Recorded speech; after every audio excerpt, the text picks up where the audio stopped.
welcome everybody to another episode of the On Waivers Podcast. I'm your host, Dwayne Douglas, podcasting off the beautiful shores of the Pacific Ocean. Beautiful day out here in California, Southern California, San Diego to be exact, but beautiful out here.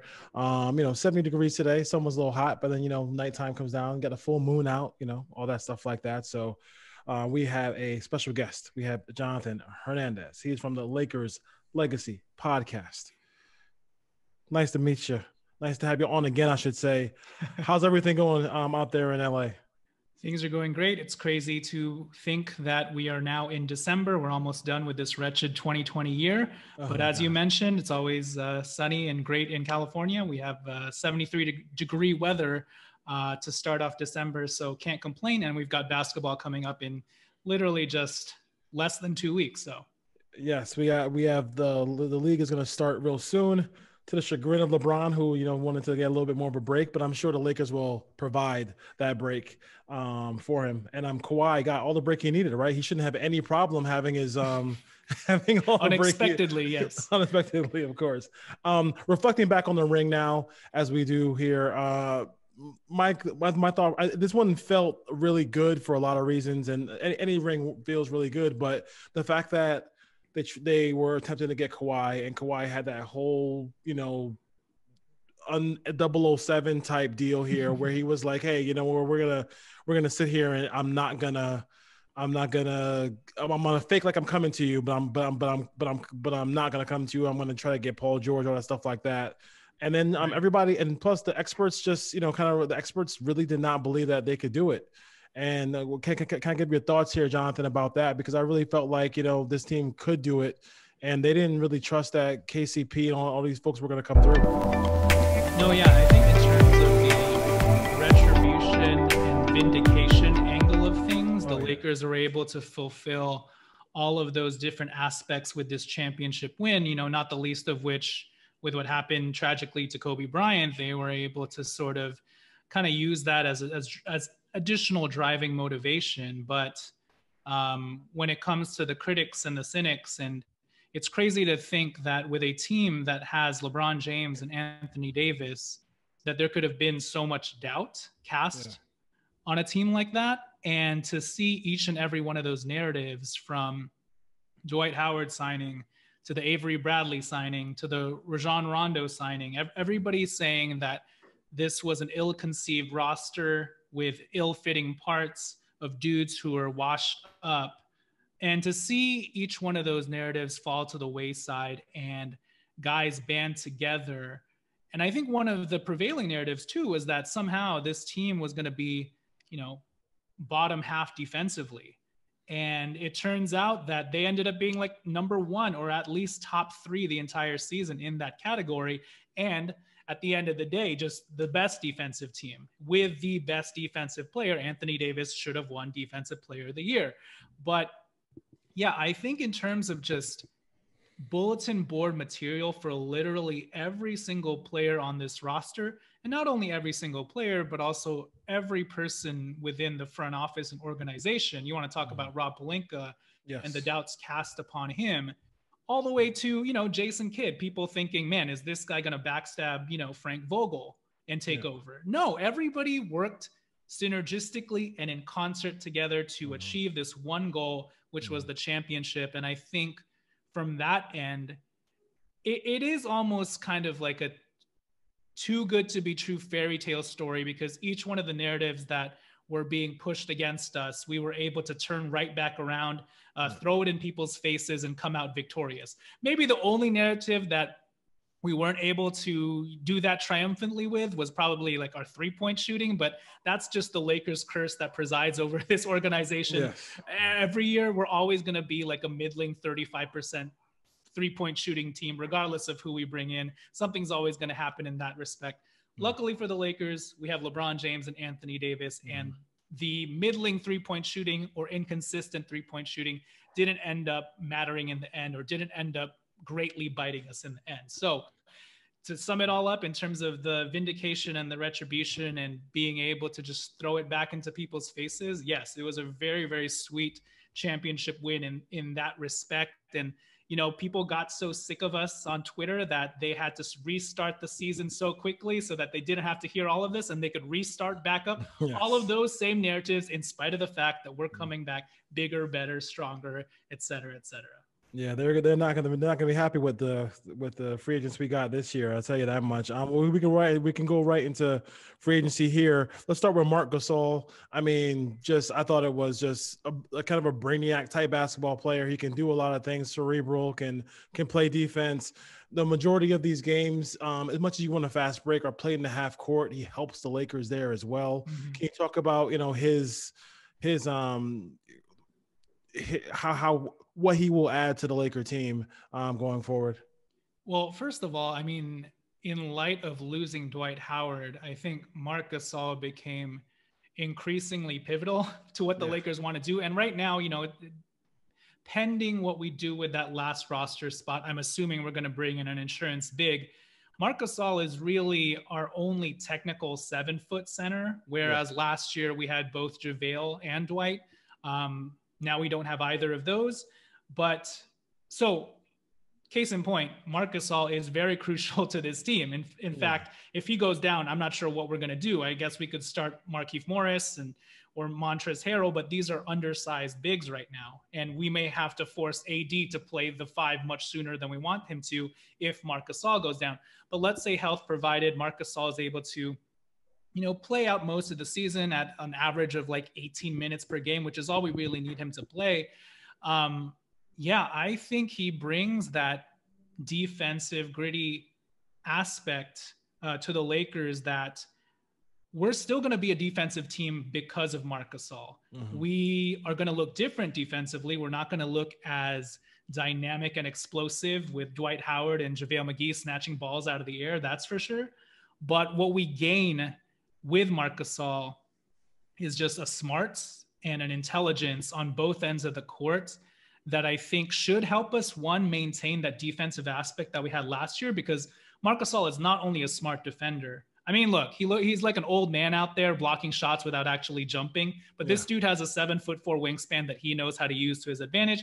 On top of it, he's a guy who communicates on the defensive end and really knows how to talk to his guys. And Frank Vogel's system last year, and I want to remind everybody that at the start of the season, again, everybody doubted how good we could be defensively. And obviously a lot of that falls on Anthony Davis and Dwight Howard. But I think we have to credit Frank Vogel for schematically putting this team in a position to succeed defensively. And when you get a guy like Marc Gasol, who in and of himself is a defensive coordinator on the court, and you put him with a mind like Frank Vogel, a defensive-minded head coach, I just see things working out even better. Again, it's going to look different, but I think we don't really lose a step defensively because he's going to be able to tell the guys where to go on the defensive end. And then offensively, I think what we gain with Marc Gasol is just added spacing.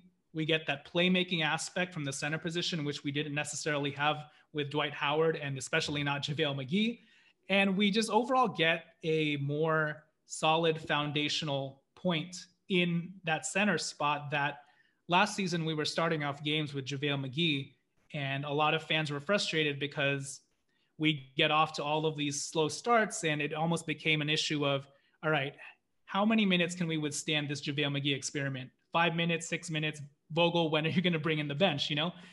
I don't think it's going to be that case this year because Marc Gasol is going to be starting off games with two of the other smartest minds in basketball with LeBron James and Anthony Davis. So just thinking about the possibilities of being able to sync up those geniuses together and what they can do on both ends of the court is really getting me excited for this season. Now, obviously, I don't think Marc Gasol is going to be, playing 24, 25 minutes a game, but I don't think we need him to. Yeah. So just in all aspects, I think Marc Gasol was sorely needed, but also just he is going to help us raise our offensive game with the spacing and the playmaking while also helping maintain our defensive identity from last year because he is a big bruiser type who's physical as well. He doesn't get up like a Dwight or a JaVale McGee, but he uses his smarts, his instincts, and his wingspan to help mitigate all those things.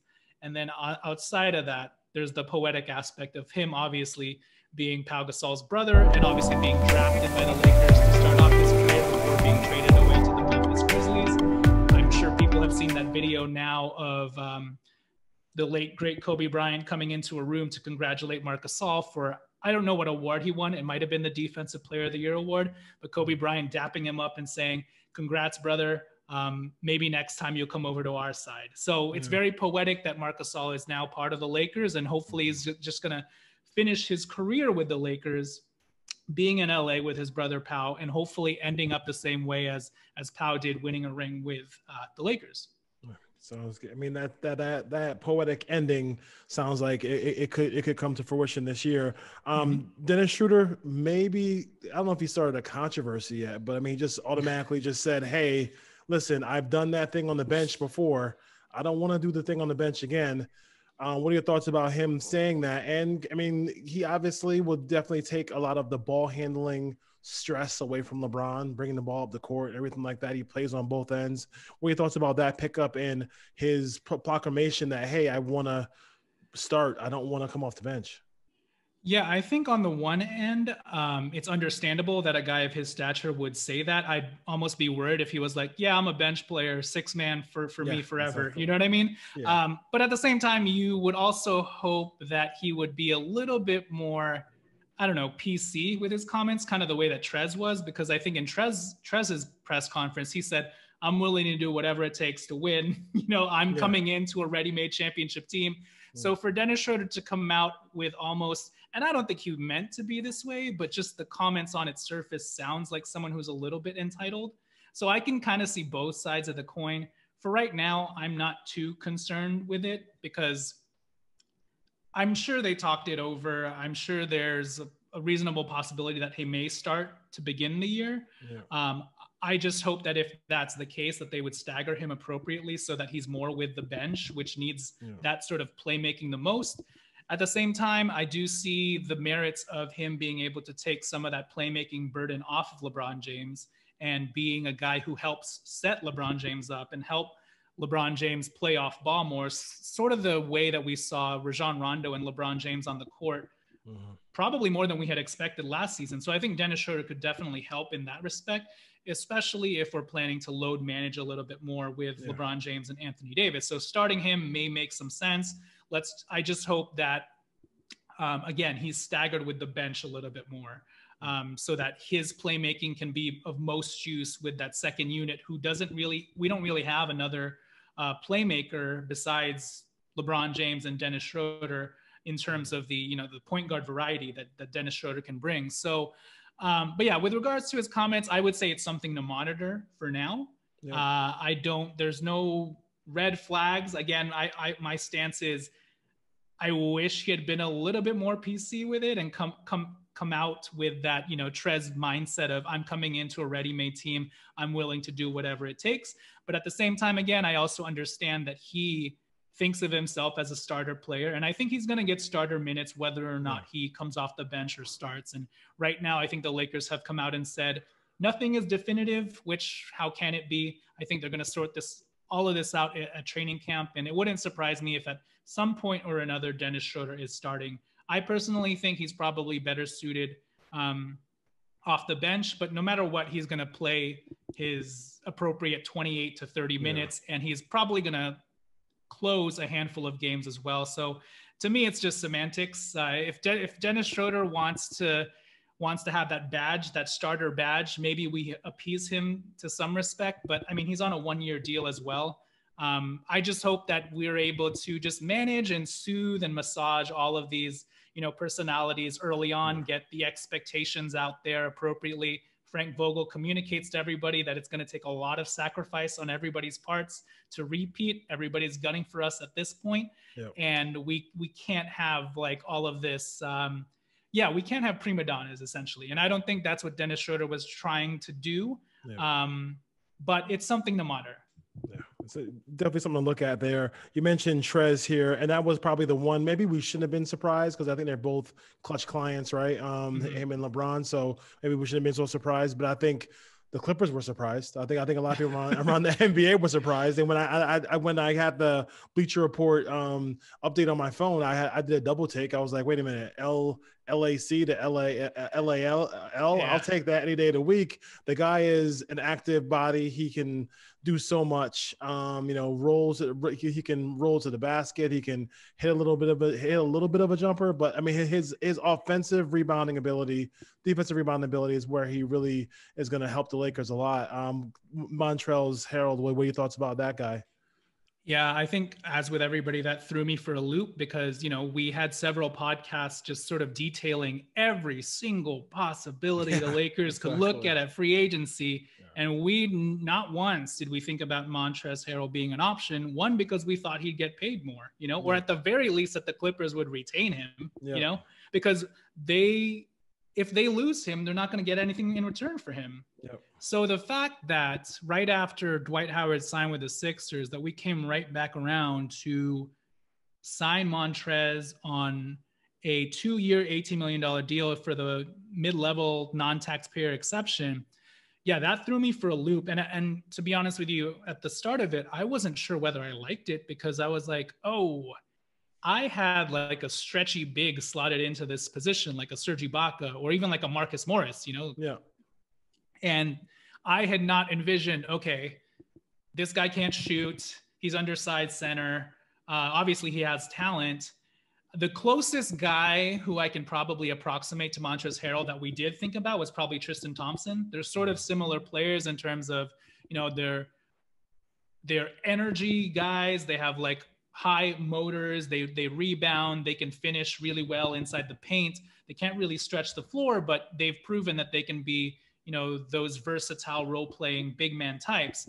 So Montrez is obviously way better and more talented and more skilled than Tristan Thompson. So when I took a step back and just analyzed the landscape of things, once we signed Marc Gasol, then things sort of made more sense to me with Montrez. But I know initially, regardless of how things were going to fit, regardless of how wonky I thought the fit was, to bring in a guy like Montrez who didn't necessarily space the floor, and then on top of it, who struggled with the Clippers defensively in the playoffs, I was like, ooh, this kind of seems like a recipe for disaster. Did we really choose Montrez over Ibaka? It's kind of debatable what happened there. But taking a step back and just looking at the talent Montrez is and being able to get him at that price, I think that it's something that Rob Pelinka couldn't pass up on.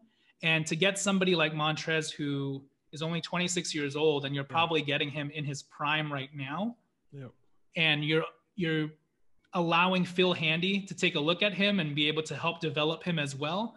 I mean, the possibilities are endless with a dude who's this hungry. And you're getting him off of a year where everybody's doubting him as well, which kind of fits the Lakers' narrative from last year about just dudes who were kind of thrown to the wayside and doubted. And Montrez is going to be hungry coming off of that abysmal playoff performance with the Clippers, where the whole Clippers fan base was pretty much throwing him under the bus and blaming him for the chemistry issues that they had, blaming him for the poor performance that they had against the Nuggets.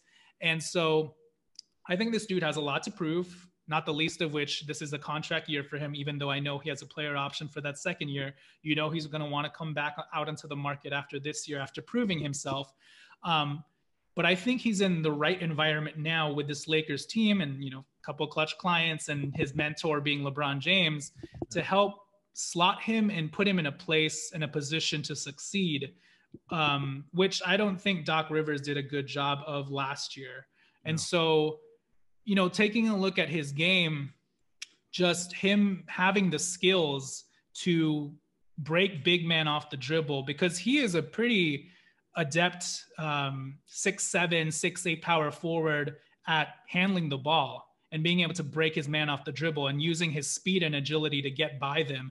Yeah. And I think what's impressed me the most about Trez is he just has very quick, decisive movements on offense where he faces up and he goes immediately to the basket and finishes strong.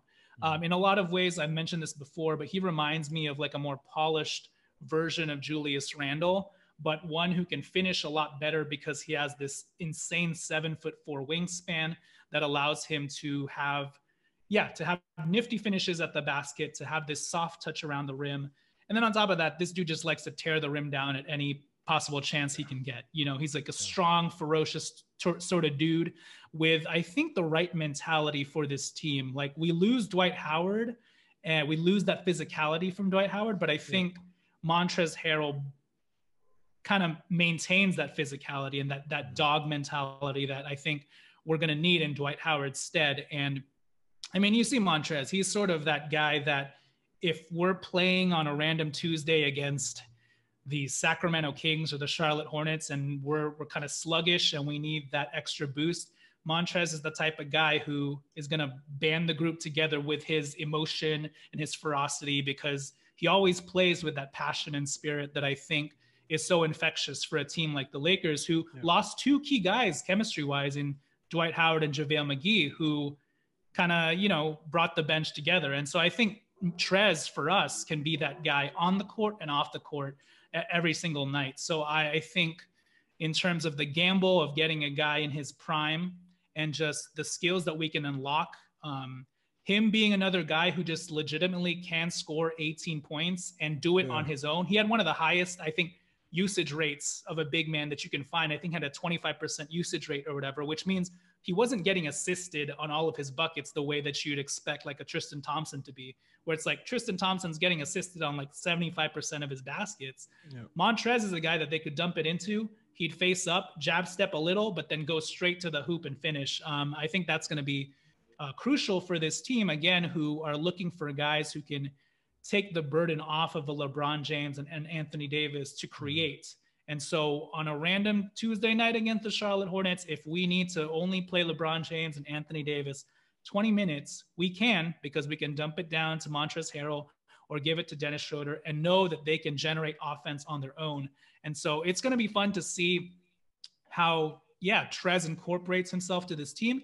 And it's going to be fun to see Dennis Schroeder and Trez sort of approximate that Lou Will, Montrezl Harrell pick and roll dynamic that they had with the Clippers. So very excited about Trez, mainly because he's hungry. He has a lot to prove, and we're getting him at his prime. He's going to be in a better environment with a coach who should hopefully utilize him better. But also it seems like he's with teammates that he wants to be with. And the drama of the we over me Clippers is behind him. Yes, the Clippers had a little bit of a mess there, especially at the end. And the shocking thing is that they didn't even make it to the Lakers. They talked about beating the Lakers the whole year. They didn't even make it there, thanks to the Joker and company. Last thing before we go to the kind of a little fast-paced 3 questions at the end. Danny Green's replacement, basically, Wesley Matthews. You think he's going to come in and be able to do that without issue? It seems like a perfect fit for the Lakers here. Yeah, I think like Marc Gasol, Wesley Matthews was sorely needed, because not only did we lose out on Danny Green, but we also lost Avery Bradley, 2 of our, stout perimeter defenders. And I've mentioned it before, but it's kind of fitting that Wesley Matthews comes in and he's sort of like a fusion of the 2 players, where he has sort of Danny Green's shooting ability for one, and he's probably going to shoot way better than Danny Green did this past season. Hopefully, crossing fingers. Again, there is that Lakers 3-point curse, so anything can happen. But Wesley Matthews has one of the purest shots that I've ever seen. It comes off his fingertips very easily and smoothly, always has that really nice arc. And so I expect that to continue. And Wesley Matthews has never played with guys like LeBron James and Anthony Davis, who should hopefully give him the most wide open shots he's ever had. He was able to experience a little bit of that with Giannis last year, but coming to the Lakers, it's like having 2 Giannis's, So all he needs to do is get set, get his feet set, and let that thing fly. So he is Danny Green in the sense of he can shoot the lights out from 3. He also has a little bit of Danny Green's spare change in the back pocket, a little bit of that bulkiness. But he reminds me of Avery Bradley in the sense that he's sort of that ball hawk and point of attack defender hound, like Avery Bradley, where he's as frenetic and speedy as Avery Bradley was when he's picking up full court. Danny Green's a little bit slower. He's more of a team defender guy. But Avery Bradley was like, I'm going to sick him on the best, point guard or ball handler on the other team. And at the very least, I'll know he'll annoy the heck and harass the heck out of that player. And I think Wesley Matthews brings that sort of tenacity and harassment that Avery Bradley did, while still also having sort of the physicality and body mold that Danny Green did, even though he is more Avery Bradley's height. So I think he sort of brings the best parts of both Avery Bradley and Danny Green together. So yeah, I think he was a perfect addition to this Lakers squad, and one that was much needed because we don't have a lot in the name of wing defense. Outside of Wesley Matthews, we're really solely relying on KCP. And in the playoffs, we saw the problems with relying on KCP because his size sometimes gets in the way of how well he's able to produce defensively against bigger wings like Kawhi Leonard or Paul George. Yep. Where with Wesley Matthews, we've seen him actually succeed against guarding guys who are 3 or 4 inches taller than him, whether it's Paul George, Kawhi Leonard, or even a guy like LeBron James. The way that Wesley Matthews is able to succeed against these taller guys is he bodies them up and he's able to be the aggressor from the onset. And even though he's not able to contest the shot right at their eye level, like a taller guy like Danny Green or even a Kyle Kuzma would, because he's so aggressive from the onset and he's bodying these guys up, they feel his physicality, and that throws them off whenever they try and hoist up that jump shot. So I really like Wesley Matthews' just activity and energy, but also couple that with his physicality and his ability to rough guys up while adding that Avery Bradley type speed. And so, and again, as I mentioned on the other end, he's just going to light it up from 3. So he brings it on both ends. And in an area, again, where the Lakers are pretty sorely lacking, we've got him, KCP, and Kyle Kuzma to defend these 6'7", 6'8" wing guys in the name of Jason Tatum, Jaylen Brown, Pascal Siakam, who we've periodically always had problems with. So he's going to be much needed in terms of that size aspect. And hopefully Kyle Kuzma steps up in that respect as well. So we're not solely relying on Wesley Matthews and KCP. I know, people are probably going to mention Alex Caruso as a great defender, but I view Alex Caruso more as a defender for the 1 and 2 positions. When we're looking at guys in that 3 spot, that wing spot, that 6'8" ball handling, scoring type wing, that's where we're going to need Wesley Matthews and Kyle Kuzma. And obviously in the playoffs, LeBron James will take up that mantle to guard the best wing defender. But in terms of the regular season, Wesley Matthews is an addition that we definitely needed. And I welcome just, what he's going to bring to the table in terms of intensity, attitude, but also just the tangible aspects of his game, being able to shoot the 3 and also just body up those wings. And his father was a former Showtime Laker, so add in that poetic aspect of things, and it just sort of makes sense. Kind of like with the Marc Gasol thing, it sort of made sense for Wesley Matthews to eventually find himself as a Laker. Yeah, Put On Waivers podcast here. We're talking to Jonathan Hernandez, Lakers Legacy podcast, and we had some folks who wanted to. They texted our text line, which is 858-429-9465. Just 3 questions. Yeah. I was a lot of them, so put 3 questions. Just real quick answers on. No, let's go for it. Kuzma, will he finish the year as a Laker? Ooh. Oh man, this is tough because it's hard. I mean, I really like Kyle Kuzma, but they have a decision to make whether or not they're going to give him an extension. And I personally, for me, this is hard. I want to say 60-40, he's not a Laker, but I guess the part of me that says he's probably still going to remain with the team is I can't envision right now because if we trade Kyle Kuzma, we're presumably going to have to get a wing back who's at least his size and who can, defend and shoot better. Right now, that wing on the market doesn't exist for me. So it's almost like, even if we have to lose Kyle Kuzma or we don't want to pay him at year's end, we may as well just keep him on for continuity's sake and hope he continues to grow. Now, I mean, obviously anything can happen in the midst of the season, and maybe like someone gets injured and a bigger need crops up and Kyle Kuzma is our last chip that we can throw. But barring that, I don't see another guy that we can trade for who would, one, I mean, we have salary ballast now to make things work, but Kyle Kuzma is still only making $3.5 million if we don't end up giving him that extension. I know I'm waffling a lot right now, but I'll take 60-40. I'll take 60-40. Yeah, 60-40. I don't think Kyle Kuzma is going to be on this team. Like, personally, for me, I would want him to stay on this team. I just think that he probably wants to show out a little bit more. And on this team, you know, he sacrificed this past year. Second year around, is he going to be more willing to do so? And he's probably only going to be looking at what he looked at last year, if not less. So 24 minutes or less. And given it's like a pivotal point in his career where he's trying to make himself some money next year, they may be able to find a suitable situation for both him and the Lakers where they gain an asset back in his stead and they don't have to worry about overpaying him the next year. And maybe Kyle Kuzma gets to kind of, you know, spread his wings a little bit more. But personally for me, I want Kyle Kuzma to stay, but just logistically, it seems like he's probably more 60-40 on the way out. All right. So you heard that one. So I went to the outlets the other day shopping and I saw at least 6 or 7 Caruso jerseys out there. So they want to know if he has a chance to win the Sixth Man of the Year. I don't think he's going to score enough, but I mean, if you do start shooter and, you know, who knows how Trez is going to play with stuff like that. Does Caruso have a chance to be a Sixth Man of the Year?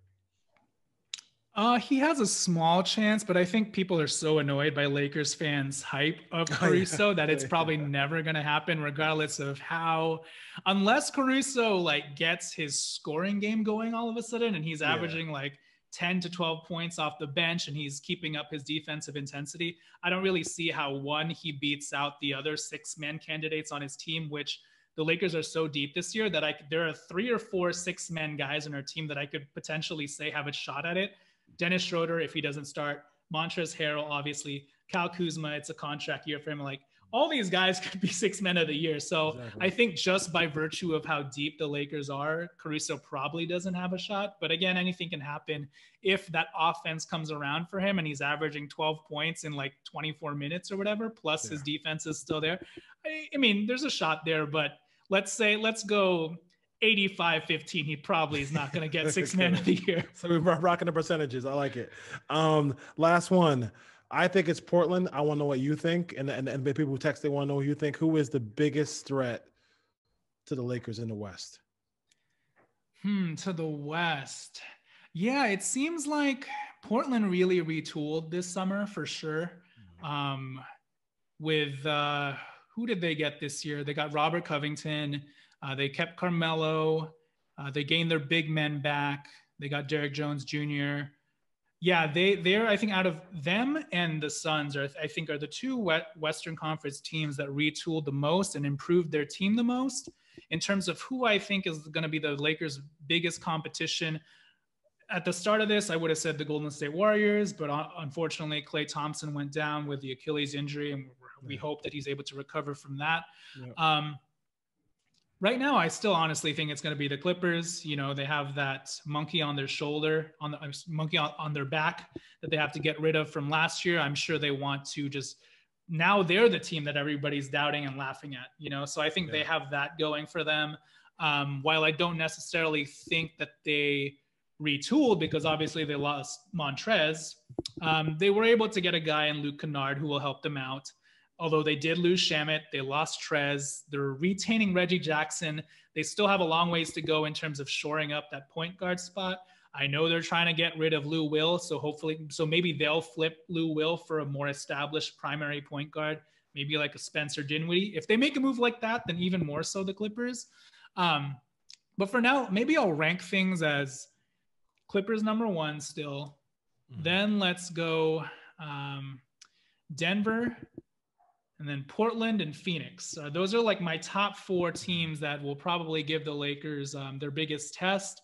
And then obviously Golden State, because they have Curry, is always an outside shot at making some noise. So yeah, Clippers, Denver, Portland, and the Phoenix Suns are probably the top 4 teams that we're looking at who could cause us the most problems. And, you know, we saw what CP3 did with OKC last year. You're putting him next to a legitimate superstar in Devin Booker.